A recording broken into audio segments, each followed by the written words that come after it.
안녕하세요. 제가 긴 인생을 산 건 아니지만 그래도 40이 넘었는데 요즘처럼 마음이 싱숭생숭하니 답답한 적이 있나 되돌아보게 되는 계절입니다. 이런 걸 보고 가을을 탄다고 하는 사람도 있고 차라리 밖에 나가서 산책도 좀 하고 시간도 좀 보내라고 하는 사람들도 있지만 밖에 나가는 것도 귀찮고 햇빛 좀 받고 해야 하는데 사람들과 부딪히는 게 싫어서 나갈 마음도 안 생기네요. 제가 사실 가을을 죽도록 싫어합니다. 남들은 춥지도 않고 덥지도 않은데 왜 가을을 싫어하냐고. 가을 싫어하는 사람은 주변에서 본 적이 없다고 하는데 저는 가을이라는 계절이 오면 그날 일이 생각나서 정말 온몸에 소름이 돋고 헛구역질이 나올 정도로 속이 안 좋아지고 또 기분이 축 처지면서 우울해지거든요. 제가 원래 이렇게 우울한 사람이 아닌데 저도 어쩌다가 제가 이렇게 됐는지 한 해 한 해 돌이켜보면 다 그년 때문이라는 생각이 듭니다. 그 사람이라고 말하고 싶지도 않고 생각만 해도 손이 부들부들 떨리는 제 인생을 망치고 제 주변까지 망쳐놓은 아주 엄청난 년이죠. 어디서부터 어떻게 이야기를 풀어나가야 할지 모르겠지만 그년을 처음 만났던 어린 시절을 떠올려보면 그래도 좋은 기억들이 많았습니다. 그 친구와 처음 만난 건 중학교 때였습니다. 저는 성격이 소심하고 말도 많은 편이 아니라 반에서 거의 왕따나 다름없었습니다. 그땐 제가 왕따인 줄도 몰랐는데 지금 생각해보면 왕따가 맞는 것 같은 게 제가 용기 내서 친구에게 다가가 오늘 점심 같이 먹을래? 나 도시락 싸왔는데 하고 말을 걸면 대답도 안 하고 그냥 가버리는 경우가 많았거든요. 친구들이 폭력을 안 쓰고 나쁜 말을 안 하면 그게 왕따라는 걸 몰랐던 저는 늘 혼자였습니다. 그때는 그냥 저를 싫어한다고만 생각했지 그게 괴롭힘이라고 생각하진 않았거든요. 지금 생각해도 이유를 모르겠습니다. 제가 왜 그런 따돌림을 당해야 했는지. 저는 얼굴이 예쁜 것도 아니고 그렇다고 해서 공부를 잘하는 것도 아니고 성격이 소심하긴 하지만 책을 많이 봐서 대화하는 걸 좋아했습니다. 하지만 대화할 친구가 없으니 저는 혼자 책 보는 시간이 많아졌고 그러다 보니 제 의도와 상관없이 점점 성적이 올랐습니다. 그런데 신기하게도 중하위쯤 하던 제가 성적이 상위권으로 오르니까 친구들이 제 곁에 하나둘씩 모여서 말을 걸기 시작하더라고요. 지영아, 이번 중간고사 시험범위 여기 맞아? 너가 잘 알잖아. 나도 좀 알려줘. 맞아. 너 혼자만 공부하려고 하지 말고 좀 알려줘. 지난 시간에 과학쌤이 시험범위 어디 나온대? 너 체크했어? 하면서 제게 묻기 시작한 것이 시작이었죠. 친구들이 제게 먼저 다가와서 말을 걸어주니 너무 좋았고 저도 기쁜 마음에 친구들에게 이것저것 알려줬습니다. 그렇게 제게 먼저 다가와준 친구가 바로 그년입니다. 김상미요. 상미는 그냥 평범한 학생이었어요. 특별할 것도 잘날 것도 없는 그냥 정말 평범한 여중생이었죠. 제가 반에서 하위권에 있을 때는 눈에 들어오지 않다가 제가 성적이 올라가니 제게 관심이 생긴 것 같았고 그게 밉거나 싫진 않았습니다.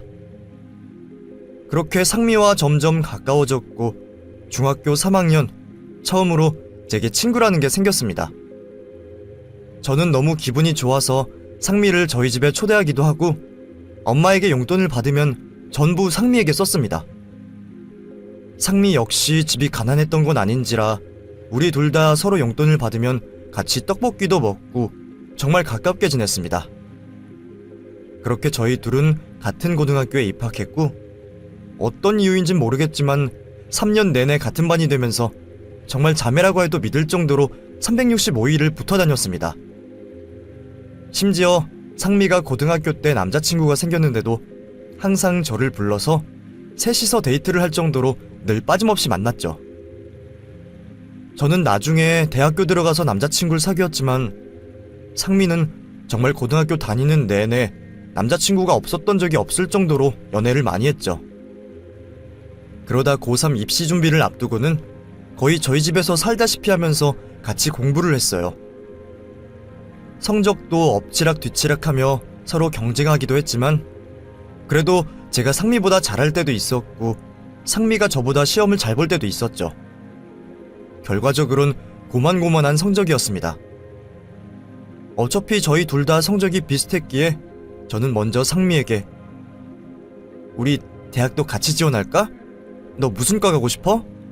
라고 물었더니 상미가 한참을 망설이다가 나 대학 못 갈 것 같은데. 우리 집이 대학을 보내줄 수 있을 정도로 여유 있진 않아. 난 아무래도 취업해야 될 것 같아. 하면서 울먹이더라고요. 그 소리를 듣는데 제가 괜히 다 아쉽더라고요. 그때는 상미 그 기집애를 마치 제 친자매같이 생각했기 때문에 상미의 인생이 잘 되길 누구보다 바랬었어요. 그래서 대학을 안 가겠다는 상미를 설득하기 시작했어요. 무슨 소리야. 학비는 대출 받으면 되잖아. 그리고 나중에 대학 졸업하고 네가 취업하고 나서 갚으면 돼. 그러니까 대학 같이 가자. 대학 가야 그래도 더 좋은 직장에 취직하고 나중에 돈도 더 많이 벌 수 있잖아. 요즘엔 사람들이 다 대학 어디 나왔는지 물어본다는데 취업하지 말고 같이 대학 가자. 라고 말했죠. 하지만 상미는 대답을 하지 않았습니다. 그렇게 원서 접수가 시작됐고 저는 상미 부모님을 찾아가서 아줌마, 상미 대학 보내주세요. 등록금 상미가 번대요. 알바도 하고 과외도 하고 이것저것 하면서 어떻게든 벌겠대요. 그러니까 합격하면 보내주세요. 입학금만 내주시면 그 다음부터 어떻게든 제가 설득해서 등록금 벌게 할게요. 지영아, 그게 아줌마도 그렇게 하고 싶은데 지금 우리 집 사정이 그게 안 돼. 한 명이라도 돈을 벌어야 되는 상황이라 빚까지 지면서 공부하고 대학 갈 처지가 아니야. 지금 당장 월세 내기도 빠듯해서 네 마음은 알겠지만 상미 앞에서 대학 얘기 그만했으면 좋겠구나. 아줌마도 정말 힘들게 설득한 거야. 라고 말씀하시더라고요. 알고 보니 상미 아버지가 회사에서 사직을 당했고 당장 먹고 살아야 하니 우선 막노동을 나가시는 상황이었습니다. 게다가 몰래 친구 보증을 서준 게 그만 잘못돼서 상미 아버지가 큰 빚을 떠안게 되었다고 하더라고요. 그러니 전업주부이던 아줌마도 식당에서 서빙을 하며 일을 하게 되었고 그럼에도 아저씨가 갚아야 할 돈을 메꿀 수가 없어서 온 가족이 정말 작정하고 돈을 벌어야 하는 상황이더라고요. 그렇게 상미는 결국 졸업을 하고 어쩔 수 없이 취업을 선택했고 저는 대학을 가게 됐습니다. 서로 가는 길이 달랐지만 저희 둘은 우정의 끈을 놓지 않았습니다. 종종 만날 때마다 돈을 버는 상미는 제게 맛있는 것도 사주고 대학 생활에 대해 물어봤습니다. 어때? 정말 잘생긴 남자들 많아? 미팅 같은 것도 많이 들어오고 그래? 고등학교 수업이랑은 완전 다르지? 하면서 이것저것 물어보곤 했습니다. 그럴 때면 저도 눈치가 보여서 다르긴 뭐가 달라. 똑같아. 그리고 별거 없어. 그냥 돈이나 까먹는 거지 뭐. 나도 너처럼 그냥 빨리 졸업이나 해서 돈이나 벌고 싶다. 이게 무슨 돈 낭비인가 싶어. 역시 사는 데는 돈이 최고야. 돈 없으니 공부고 나발이고 아무것도 안 돼. 라고 말을 했죠. 제 진심과는 다른 말이었습니다. 사실 제 대학 생활은 너무 즐거웠습니다. 미팅에 소개팅에 친구들과 매일 술을 마시고 그렇다고 해서 멍청한 머리는 아니라 조금만 공부해도 학점이 나쁘지 않게 나오고 제 맘대로 시간표를 짜고 학교에 가기 싫으면 안 가고 그에 따른 책임이 따르긴 했지만 그래도 너무 즐거운 대학 시절이었죠. 게다가 그때 당시 대학에서 처음으로 남자친구가 생겨서 한창 행복할 때였죠. 하지만 상미에게 미안하기도 하고 제가 잘난 척을 하는 것 같아서 차마 진심을 말하지 못하겠더라고요. 상미도 눈치가 없는 애는 아닌지라 제가 거짓말했다는 사실을 알아버린 것 같았고 그 뒤로 자연스럽게 저희 둘은 점점 멀어졌습니다. 게다가 대학 생활이 재밌는 것도 입학하고 신입생일 때나 하는 소리지, 취업난 때문에 나중에 좋은 회사 취직하려면 2학년 때부터는 정신 차리고 공부를 해야 했어요. 그동안 밑바닥을 찍었던 학점도 다시 끌어올리고 또 토익이며 취업에 도움이 될 만한 자격증 공부까지, 정말 고3 때처럼 공부하느라 정신이 없었죠. 그러니 저는 상미를 예전부터 신경 쓸 시간이 없었습니다. 게다가 제가 학과 공부랑 대학생활로 인해 더 바빠지게 되면서 휴일에는 주로 가족들이랑 보내는 시간이 더 많아지더라고요. 아무리 상미가 좋아도 저한테는 친구보다는 가족이 훨씬 중요했기에 만나자는 상미의 연락을 여러 번 거절했죠. 넉넉한 집안은 아니었지만 저희 가족은 늘 화목했던지라 제게 든든한 휴식처였어요. 엄마, 아빠, 그리고 저보다 3살 어린 남동생이 있는데 저희 가족 모두의 목표가 배움에는 끝이 없다는 생각으로 열심히 공부를 해서 좋은 곳에, 돈을 많이 버는 곳에 제가 취업을 하는 게 목표였죠. 아무래도 제가 장녀이기도 하고 집안의 가장 역할을 해야 하다 보니 부담감도 컸고 친구들을 신경 쓰면서 지낼 여력이 없었습니다. 사업을 하시던 아빠도 나라가 어려워지면서 사업 대신 친구와 창업을 해서 장사를 시작하셨는데, 하지만 이게 생각보다 벌이가 좋지 않았어요. 시간이 흐를수록 저희 집 가정 형편은 안 좋아져서 2년마다 점점 작은 집으로 이사를 해야 했고, 엄마 역시 생활비를 벌기 위해 다른 집에 입주 가정부로 들어갈 정도였죠. 그때가 제가 대학 마지막 학기라서 알바를 하거나 그럴 상황이 아니었어요. 학점을 못 맞춰서 졸업이 늦어지면 그만큼 학비를 또 내야 했기에 이때는 장학금 받고 성적 유지해서 빨리 졸업하는 게 돈 버는 길이었죠. 그 당시 상미도 저희 집 사정을 뻔히 알았던 터라 저희 집보다는 상미네가 좀 더 나을 때도 있어서 가끔은 저와 엄마 대신 동생의 밥을 챙겨주기도 하고, 저희 집에 비밀번호를 누르고 들어와서 청소도 해주고 빨래도 해주고 집안일을 도와주기도 했지만, 상미가 다른 곳으로 취업을 하게 되면서 자연스럽게 저희 집 식구들과의 왕래도 끊기게 되었고, 그렇게 3년 정도 연락을 않고 지냈어요. 제가 대학 졸업 후에 바로 취업이 된 게 아니라서 1년 정도 자격증도 따고 취업 준비를 하면서 바쁘게 지낸 터라 따로 연락을 할 수 없었죠. 취업한 후에도 바쁜 건 마찬가지였어요. 저희 회사가 유독 신입한테 빡센 곳이라 취직하고 처음 1년은 밤 10시에 집에 들어간 적이 없을 정도로 매일 야근 아니면 회식을 했죠. 그러니 주말에는 쓰러져서 시체처럼 잠만 자기 바빴고, 오죽했으면 대학 때부터 사귀던 남자친구와 데이트할 시간이 없어서 헤어질 정도로 정신없이 살았죠. 그러던 어느 날 뜬금없이 상미에게 연락이 왔어요. 지영아, 잘 지내?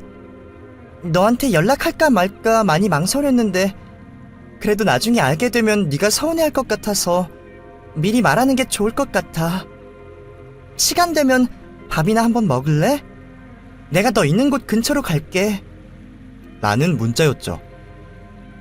너무 반가웠고 사는 게 바쁘다 보니 그동안 상미를 잊고 정신없이 살았는데, 상미의 문자 한 통에 괜히 미안함이 느껴지더라고요. 3년 만에 제게 연락을 했을 때 얼마나 큰 용기가 필요했을까 하는 생각이 들어서 바로 만나자고 답장을 보냈죠. 너무 좋아. 당장 만나자. 나도 할 얘기 많아. 보고 싶다 상미야. 내가 주소 알려줄게. 라며 저는 상미에게 주소를 보냈고, 그렇게 저희 둘은 3년 만에 만나게 됐습니다. 저는 그날 생각보다 일찍 끝나서 밥 먹기 전에 커피나 한잔 하자며 상미를 제가 자주 가는 카페로 오라고 했고, 멀리서 걸어오는 상미를 보고 입을 다물 수가 없었습니다. 왜냐하면 상미의 배는 남산만큼 불러 있었거든요. 야, 너 배가 뭐야? 너 설마 임신한 거야? 맞아. 나 임신했어. 이제 2달 뒤에 조카 나온다. 그러니까 너도 이제 이모 되는 거야. 사실 나도 너한테 연락할까 말까 많이 망설였어. 차마 말을 못하겠더라고. 근데 애기 낳고 나중에 네가 알게 되면 서운할 것 같기도 하고. 모르겠어. 그냥 무슨 용기가 났는지 너한테는 말해야 할 것 같아서. 그래서 연락했어. 많이 놀랬지? 당연하지. 야, 결혼은 그럼 언제 한 거야? 진짜 서운하다. 진작 좀 말하지. 나도 이제 취업해서 돈도 버는데 축의 정도는 할 수 있어. 말도 없이 결혼을 해버리는 게 어딨어. 그래도 우리가 지낸 세월이 얼마인데 진짜 서운하다. 벌써 우리가 20대 중반이고 너는 벌써 애기 엄마가 됐는데 난 그동안 뭐 했는지 모르겠다. 얼른 들어가서 앉자. 너 힘들겠다. 하면서 친구 손을 잡았는데 친구가 제 손을 잡고 울먹울먹 하더라고요. 미안해. 사실 널 결혼식에 초대 안 한 게 아니라 초대 못 한 거야.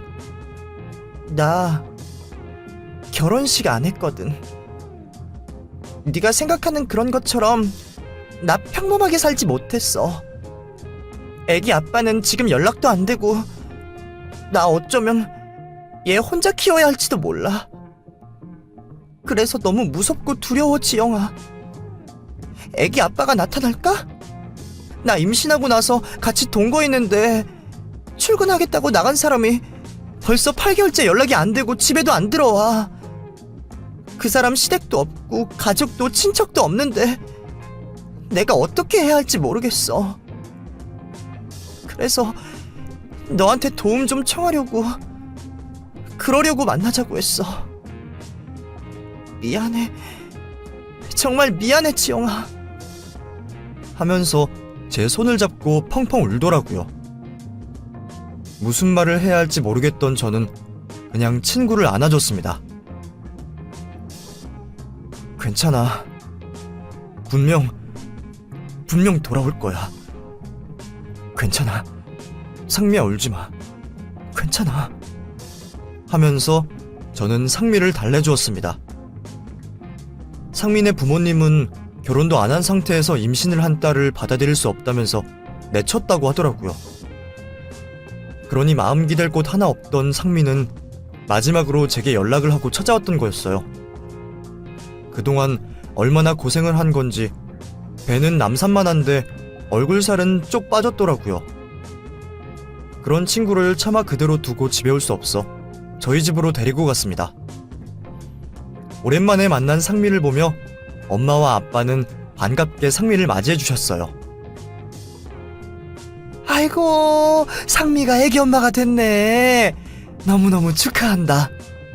하면서 먹을 걸 잔뜩 챙겨주셨고 제 동생 역시 수줍었지만 내심 반가운 티를 내더라고요. 그렇게 저희 집에서 저녁을 먹고 반찬까지 싸가지고 나왔습니다. 친구는 제 옆자리에 타서는 여전히 너희 집은 참 화목하다. 부모님도 너무 좋으시고 동생도 뭐 말을 잘 안 하고 그러지만 그래도 오랜만에 만나도 어색해하거나 그러진 않네. 많이 건강해 보이더라. 정말 부럽다. 나도 너네 집처럼 화목한 집에 살고 싶어. 그럼 우리 아이도 나도 얼마나 행복할까? 하면서 눈물을 훔치더라고요. 사실 상민의 집은 형편은 저희랑 비슷할지 몰라도 화목하진 않았거든요. 학교 다닐 때 종종 얼굴이 부어서 올 때도 있고 제가 추궁하면 욕실에서 샤워하다가 넘어졌다고 말은 하는데 제가 바보도 아니고 대충 집안 분위기를 알겠더라고요. 게다가 저랑은 달리 자기 집에 들어가는 걸 유달리 싫어해서 늘 제게 자고 가도 되냐고 물어볼 정도였는데 그러니 현재 부모님한테 도움을 청하지 못하는 상황이 이해가 갔어요. 저는 풀이 죽어있는 상미에게 기운 내라며 용기를 북돋아 주었죠. 야, 무슨 소리야. 너도 할 수 있어.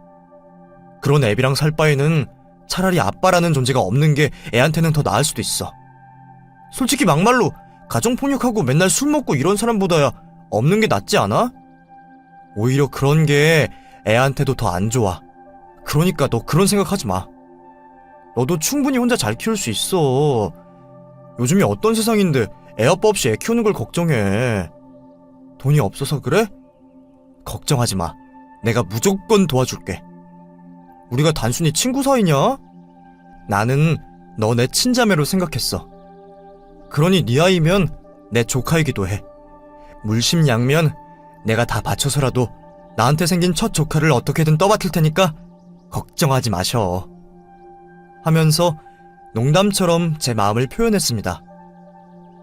그 순간만큼은 정말 진심이었습니다. 저도 애 아빠 없이 애를 혼자 키워야 하는 친구가 너무 안쓰러웠고, 주변에 이혼 가정에서 몇몇 잘한 친구들이 있긴 했지만 다 밝고 착하게 자라서 취업도 잘하고 일도 잘하고 돈도 잘 버는 친구들도 많았거든요. 그러니 다른 사람도 아니고 악바리 상미라면 애 하나 키우는 것쯤이야 절대 문제 없을 거라 생각했죠. 그때는 뭔 정의감이 그렇게 불타올랐는지 제 개인 시간 사비 다 바쳐서 상미 출산을 도와주었죠. 그냥 뭐랄까, 상미를 정말 내 가족이라고 생각했기에 힘들어하는 그 친구를 면할 수 없었어요. 그래서 병원도 같이 가주었고 출산할 때도 제가 옆에 있어 주었어요. 하지만 보기보다 사람들의 시선이 많이 두렵고 힘들었습니다. 상미가 혼자 출산을 하러 갔을 때 아이 아빠가 없어서 제가 대신 보호자로 갔었는데 간호사들이 수군거리면서 저를 쳐다보더라고요. 저도 화가 나서 애 아빠가 죽었어요. 됐어요? 대체 이 병은 왜 이래? 애 아빠 없이 애 낳는 게 그렇게 잘못된 일입니까? 산모는 출산하러 갔는데 간호사들끼리 그렇게 뒷말하고 그래도 되는 거예요? 여기 원장이 누구야? 간호사 교육을 이따위로 할 거야? 하면서 제가 난동을 부리고 상미가 사는 아파트에서 아줌마들이 쑥덕거리면 제가 나서서 아줌마들은 그렇게 할 일이 없어요? 왜 이렇게 남의 인생사에 관심이 많아? 제발 그만 좀 쳐다보세요. 애 아빠 죽었어요. 그러니까 그만 좀 수군대요. 하면서 제가 나서서 상미를 막아주곤 했죠. 그때 제 성격이 정말 많이 변했습니다. 수줍고 말 못하고 지나가는 사람한텐 길도 못 물어보던 제가 저와 친구를 쳐다보기만 해도 호랑이처럼 달려들고 조금만 싸움이 붙어도 큰 싸움이 되는 성질머리 더러운 애로 변했죠. 하지만 친구 사이라는 게 그렇듯 한 명이 계속 끌고 가면 언젠가는 지치게 돼 있더라고요.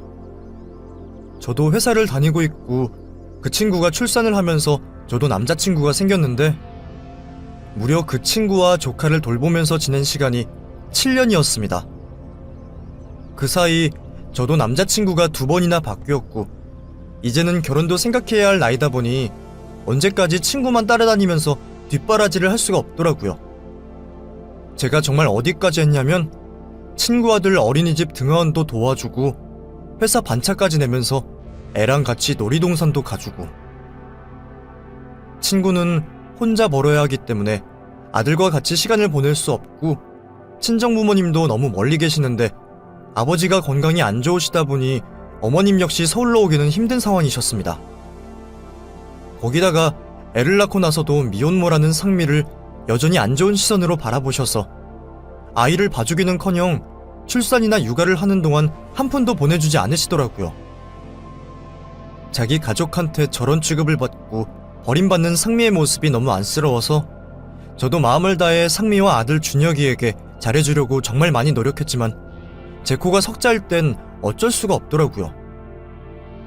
제가 아들에게 좀 소홀해지자 하루는 상미와 함께 밥을 먹는데 지영아, 미안한데 내가 이런 말 하는 거 염치 없다는 거 아는데 너 요즘 많이 바쁘지? 예전처럼 준혁이를 많이 못 봐주는 것 같아서. 그래서 말인데 내가 준혁이 봐주는 사람 구할까 하는데 괜찮으면 네 동생한테 부탁해보는 건 어떨까? 당연 보수는 지급할 거고 남자긴 해도 준혁이가 몇 번 봐서 그런지 좋아하기도 하고 네 동생한테도 정서적으로 좋지 않을까 해서. 물론 당연히 어머님도 같이 와도 돼. 나는 훨씬 좋지. 너도 알겠지만 네 동생이랑 오랫동안 봐온 사이이기도 하고 모르는 사람보다 네 동생이 편할 것 같아서. 내 동생? 아, 동생... 모르겠어. 네가 하는 말이 무슨 말인지는 알겠는데 너도 알겠지만 내 동생이 좀 아프잖아. 준혁이랑 같이 놀아주는 거야 문제 없을 것 같긴 한데 엄마가 허락하실지 모르겠네. 우선 네 의견은 알겠고 엄마랑 상의해볼게 하고 친구의 부탁을 보류했습니다. 솔직히 친구의 제안이 이해가 안 가는 건 아니었습니다. 하지만 제 동생 좀 아프거든요. 정신지체 2급이라 어린 시절부터 특수학교를 다녔고 친구도 없고 사회생활은 절대 하지 못하고 부모님 품 안에서만 자라 만난 사람이라곤 저희 가족과 상미, 그리고 상미 아들 준혁이가 전부였습니다.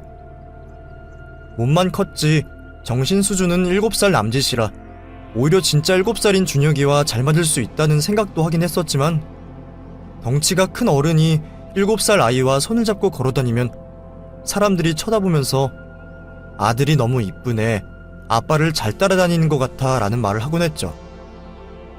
그럴 때마다 5살짜리 준혁이도 아빠 아니에요, 형이에요, 좋아하는 형이에요 하고 말을 한 적이 있었습니다. 고민이 많이 됐지만 동생도 하루 종일 집에 있는 것보다는 상미라도 만나고 준혁이라도 만나서 시간을 보내면 좋을 것 같다고 생각했고 저희 엄마에게 조심스럽게 얘기하니 세상에, 상미 마음이 너무 고맙다. 우리야 너무 좋지. 보수는 무슨 보수야. 됐다 그래. 준혁이 정도로 얌전한 애면 우리가 돈을 주고 가서 봐줘야지. 그리고 애는 다른 사람한테 함부로 맡기는 거 아니야. 아는 사람한테 맡겨야 상미도 편하지. 상미가 오죽했으면 우리한테 부탁했겠어? 우리 아들 그런 거 다 아는 애가 부탁을 했을까? 상미 힘들잖아. 우리가 많이 도와줘야지. 엄마도 같이 도와줄게 하면서 선뜻 상민의 아들을 봐주자고 하더라고요. 그렇게 처음에는 상미가 출근 전에 유치원에 보내고 나면 저희 엄마와 제 남동생이 유치원에 가서 아이를 하원시키고 상미가 퇴근할 때까지 아이와 함께 시간을 보냈습니다. 처음엔 저도 좀 꺼림칙했는데 막상 동생이 집에 와서 준혁이 얘기도 많이 하고 표정이 많이 밝아진 걸 보니 그래도 외출을 하고 밖에 나가서 사람들도 만나고 아이와 함께 보내는 게 훨씬 더 좋다는 사실을 알게 됐고 처음엔 걱정이었던 저도 긍정적으로 바뀌게 되더라고요. 제 친구 상미에게 아들이 세상 최고의 보물이듯 제게는 아픈 손가락인 제 남동생은 정말 그 무엇과도 바꿀 수 없는 소중한 보물이거든요. 솔직히 저도 어린 시절에는 동생이 많이 부끄러웠습니다. 또래에 비해 말도 잘 못하고 걸음걸이도 좀 이상하고 매일 멍하게 있는 동생이 좀 이해가 안 갈 때도 많았죠. 저희 집에는 저런 사람이 없는데, 아픈 사람이 없는데 왜 대체 내 동생만 이런 건지. 화가 날 때면 참 나쁜 애처럼 아무것도 모르는 동생에게 화풀이도 하고 몇 번 때리기도 했지만 그럴 때마다 동생은 소리도 지르지 않고 그저 웃으면서 저를 대했습니다. 동생에게 마음을 열게 된 것도 20살이 넘어서였던 것 같습니다. 평생 동안 뒷바라지를 하던 부모님이 한순간에 폭삭 늙어버린 모습을 보면서 이러면 안 되겠구나, 나라도 부모님을 도와야겠구나 라는 생각으로 알바를 시작했고 친구들과 너무 놀고 싶었지만 최대한 놀면서도 어떻게든 돈을 벌어야 했기에 간간히 알바를 하며 도와드렸어요. 제가 동생에게 마음을 열고 잘해주면 잘해줄수록 동생은 제게 점점 다가왔습니다. 처음엔 제가 무섭다고 저만 보면 그냥 가만히 앉아 웃고만 있던 애가 어느 순간 제가 집에 오면 먼저 나와서 누나 하면서 저를 반겨주기도 하고 식욕이 엄청 많은 동생이었는데 제게 과자를 나눠주기도 했죠. 일상생활은 가능했지만 무언가를 선택할 때 판단을 제대로 하지 못하고 꼭 부모님의 도움이나 제 도움이 필요했던 터라 정말 어린아이 돌보듯 동생을 지속적으로 돌봤습니다. 하지만 상미 아들인 준혁이를 만나고 나서 제 동생도 많이 변했습니다. 처음에는 엄마가 같이 가서 아이를 돌봐줬는데 1년 정도 준혁이와 제 동생이 같이 시간을 보내다 보니 엄마가 없어도 둘이 잘 놀고 상미가 쉬는 날에는 셋이 같이 놀이공원도 가고 상미 역시 제 동생을 정말 친동생처럼 대해줬죠. 하루는 상미가 저를 집으로 초대해서 남동생을 데리러 갈 겸 상미네 집에 갔는데 밥을 먹으면서 동생이 제게 너무 행복해, 너무 행복하다 하고 웃더라고요. 그 모습을 보고는 왈칵 눈물을 쏟은 적도 있었습니다. 그렇게 3년 정도 시간이 흐르고 정말 저희 모두가 가족처럼 지냈습니다.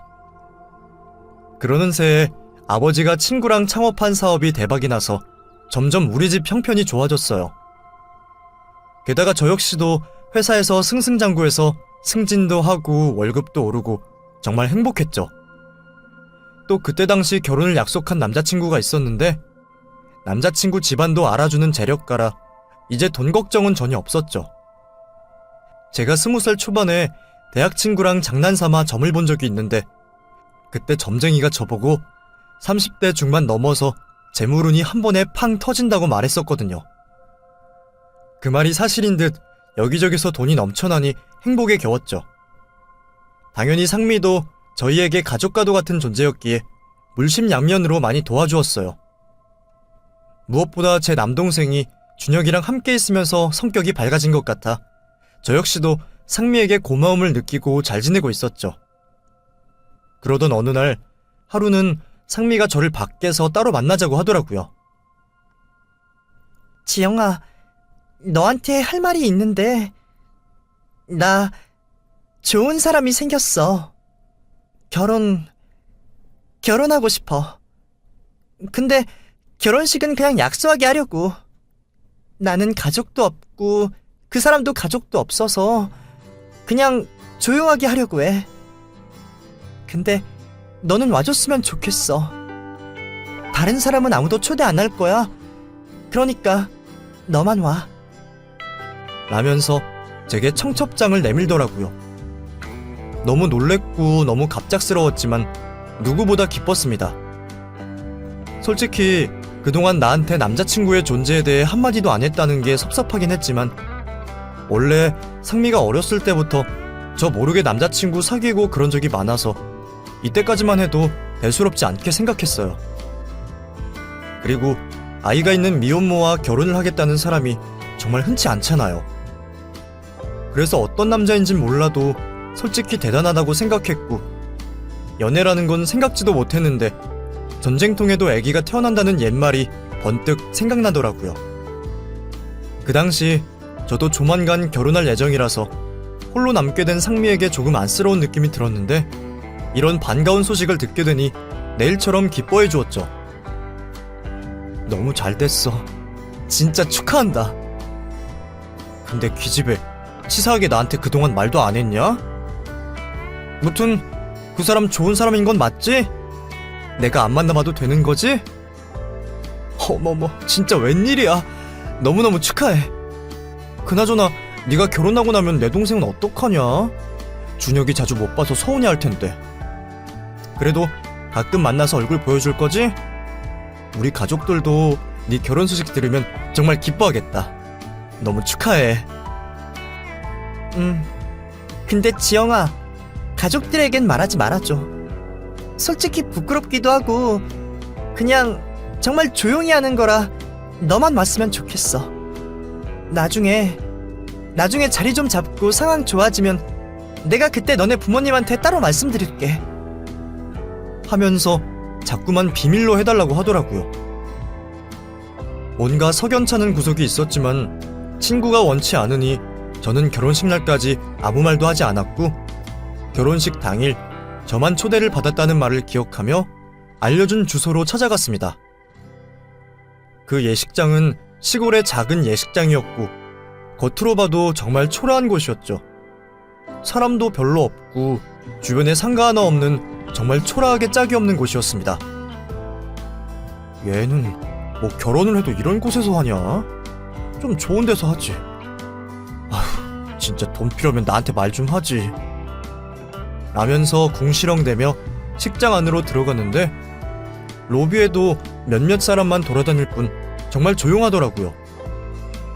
신부 김상미 그리고 신랑 김민수라고 쓰여진 팻말만 쓰여있을 뿐 사람이 없는 조용한 예식장으로 들어가서 자리를 잡았고 20명도 안 되는 하객들 사이에 자리를 잡고 앉았습니다. 예식장 앞쪽에는 상미의 아들인 준혁이가 앉아있었고 저는 준혁이에게 손을 흔들면서 인사를 했습니다. 그리고 상미를 보러 신부 대기실로 찾아갔어요. 그래도 나름 헤어랑 메이크업은 좋은 곳에서 했는지 평소보다 더 예뻐 보이더라고요. 너 오늘 너무 이쁘다. 내가 여지껏 너 본 모습 중에 오늘이 제일 이뻐. 상미야, 진심으로 결혼 축하하고 진짜 행복하게 살아. 그래, 고마워. 근데 너 무슨 일이 있어도 내 편인 거 맞지? 그게 뜬금없이 무슨 말이야? 당연하지. 우리가 그냥 친구 사이냐? 나는 항상 네 편이니까 걱정하지 마. 반갑게 인사하는 저와는 달리 상미의 얼굴은 굳어 있었어요. 저는 그게 앞으로 일어날 비극의 전조일 줄은 꿈에도 모르고 그저 상미가 긴장을 많이 한 줄 알고 있었죠. 그렇게 다시 예식장으로 들어와서 결혼식이 시작되기만을 기다렸죠. 얼마 후에 사회자가 들어와 신랑과 신부가 동시 입장하겠다는 멘트를 시작했어요. 그렇게 예식장의 뒷문이 열렸고 드레스를 입은 상미의 모습이 보였습니다. 꽃처럼 아름다운 상미를 보니 괜히 제가 눈물이 왈칵 나더라고요. 그런데 그때 상미 손을 붙잡고 들어온 신랑을 쳐다봤는데 흐르던 눈물이 그 자리에서 쏙 들어가 버렸습니다. 상미의 신랑은 다름 아닌 정신지체가 있는 제 동생이었거든요.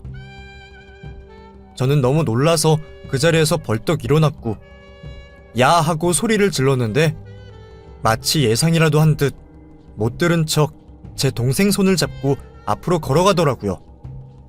정말 미치는 줄 알았습니다. 어차피 하객도 별로 없겠다. 당장 단상 위로 뛰어 올라가서 결혼식을 막으려는데 정장 차림을 한 남자들이 저를 단상 위로 못 올라가게 제지를 하더라고요. 알고 봤더니 하객이라고 생각했던 20명의 사람 중 경호원을 몰래 배치시켜 놓았더라고요. 제가 난장판을 피울 줄 알고 단상 쪽으로 가는 길목을 막았어요. 그때 제 눈에 들어온 사람은 바로 상미의 아들 준혁이었습니다. 그래서 저는 방향을 바꿔 옆자리에 있던 의자들을 전부 치우고 준혁이에게 달려가 준혁이를 들어안고 그대로 식장 밖으로 뛰어나갔습니다. 준혁이는 엄마 엄마 하면서 소리를 지르기 시작했고 상미는 그런 제 모습을 보고 당황했는지 드레스를 붙잡고 저를 따라 뛰어오더라고요. 야, 미쳤어? 당장 우리 준혁이 안 내려놔? 너 이거 납치야! 하면서 제게 욕을 하며 따라오는데 저는 앞만 보고 달렸습니다. 드레스에 구두까지 신고 있어서 잘 따라오지도 못했고 저는 눈앞에 택시를 바로잡아 올라타서는 아저씨, 우선 달려주세요. 무조건 앞으로 달려주세요. 라고 말했죠. 준혁이는 발버둥을 치면서 이모 왜 그래? 삼촌이랑 우리 엄마 결혼하는데 이모 왜 그래? 하면서 저를 때렸고 제 전화기는 계속 울렸습니다. 택시를 타고 가면서 손이 벌벌 떨리더군요. 신랑 이름까지 바꿔가면서 제 동생과 그렇게 식을 올린 이유가 뭔지 도저히 그 어떤 변명? 아니, 핑계로도 납득할 수 없는 이유였습니다. 그렇게 준혁이를 데리고 나와 30분 정도 택시를 타고 내린 곳에서 같이 밥을 먹었습니다. 준혁이도 제가 낯선 사람은 아닌 터라 처음엔 반항을 하더니 밥만 먹고 집에 가자고 말한 이후부터는 저를 잘 따르고 잘 먹더라고요. 솔직히 상미가 저를 납치범으로 경찰에 신고를 할까봐 내심 걱정도 되었지만 그 상황에서 상미에게 타격을 입힐 만한 게 이것밖에 없었기에 버티고 있었죠. 다행히 준혁이가 좋아하는 돈가스랑 아이스크림까지 사주니 조용히 있더라고요. 그래서 곰곰이 생각해봤어요. 왜 상미가 이런 짓을 저질렀는지. 왜냐하면 아무리 생각해도 상미가 제 남동생을 이성적으로 좋아해서 결혼한 건 아니라고 확신했거든요. 제가 상미의 남자 취향을 아는데 제 남동생이랑은 거리가 멀었어요. 아직도 기억나는데 고등학교 때 반 친구들끼리 서로 이상형 말하면 보통 키 크고 잘생긴 꽃미남 같은 스타일이 주로 뽑히는데 상미는 전혀 달랐어요. 까무잡잡한 태닝한 피부, 근육질 몸매, 턱수염. 한마디로 완전 수컷 냄새가 물씬 풍기는 마초적인 남자가 이상형이라고 했죠. 근데 우리 동생은 피부도 하얗고 살도 쪄서 통통한 몸매고 제가 봐도 전혀 남성미라고는 찾아볼 수 없는데 그런 애랑 결혼을 하겠다고 하니까 그 어두운 속내가 비춰지더라고요. 그렇게 저녁이 됐을 무렵 친구 상미에게 장문의 문자 한 통이 왔습니다. 지영아, 우리 아들 데리고 대체 어디에 가 있는 거야? 너 많이 놀랬을 거 알아. 근데 우리 만나서 얘기하자. 내가 잘못했어.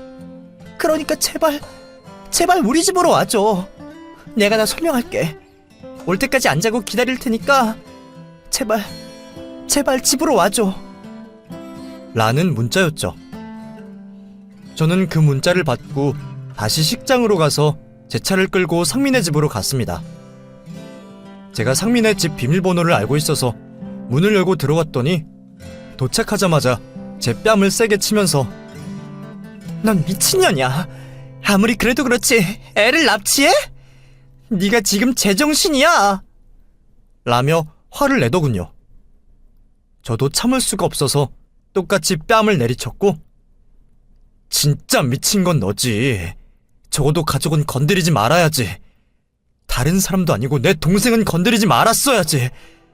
사리 판단도 못하는 애를 다른 것도 아니고 결혼식으로. 진짜 단단히 미친 건 너야. 설마 혼인신고도 했니? 그런 거야?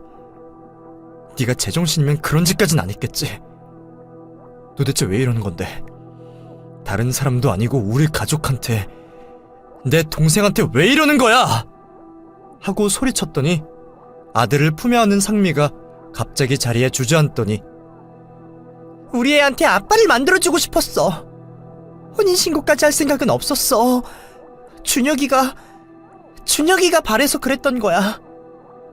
준혁이도 네 동생 너무 좋아하고 나만 포기하면 우리 아들한테 아빠가 생기는 거니까. 그래서 그랬어. 네가 좀 이해해주면 안 돼? 지영아, 우리 준혁이 너무 불쌍하잖아.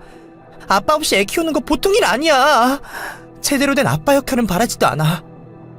그냥 껍데기라도 좋으니까 아빠가 있다는 걸 다른 사람들한테 보여주고 싶어. 네 동생 그 정도는 판단할 수 있잖아. 내가 물어보니까 자기는 상관없대. 그냥 좋대. 근데 왜 네가 난리야? 얘도 성인이야. 바보 천치도 아니고 자기가 좋다잖아.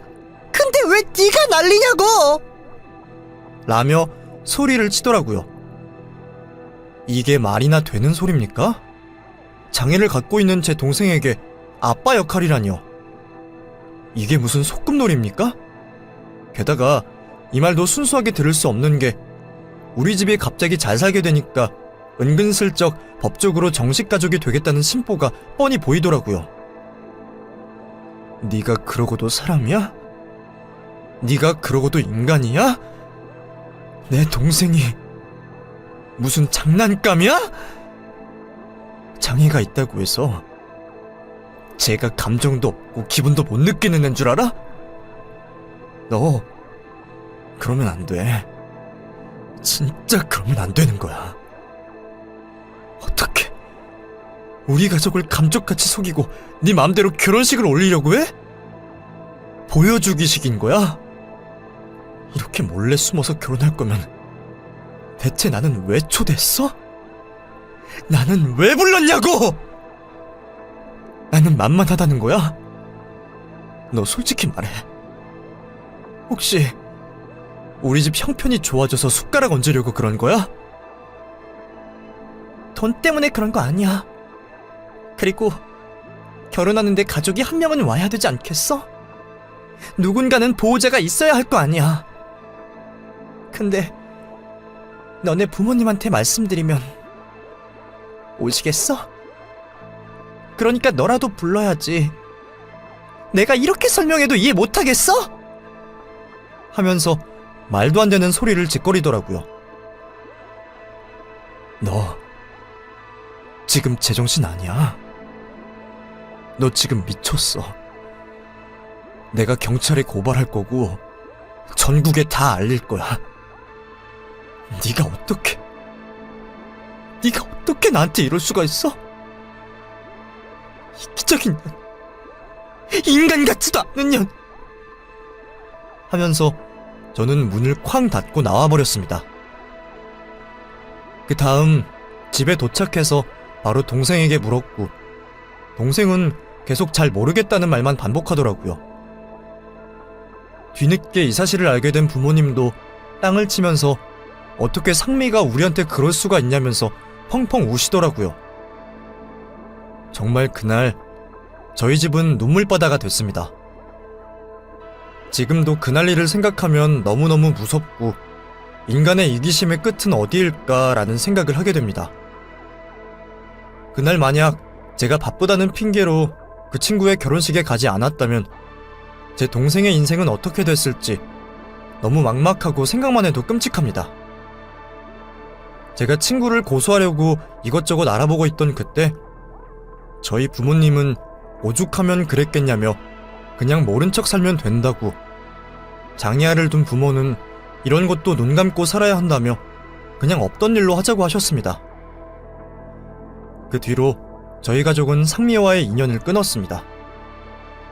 지도 잘못한 건 알아서인지 따로 연락을 하거나 찾아오지 않더라고요.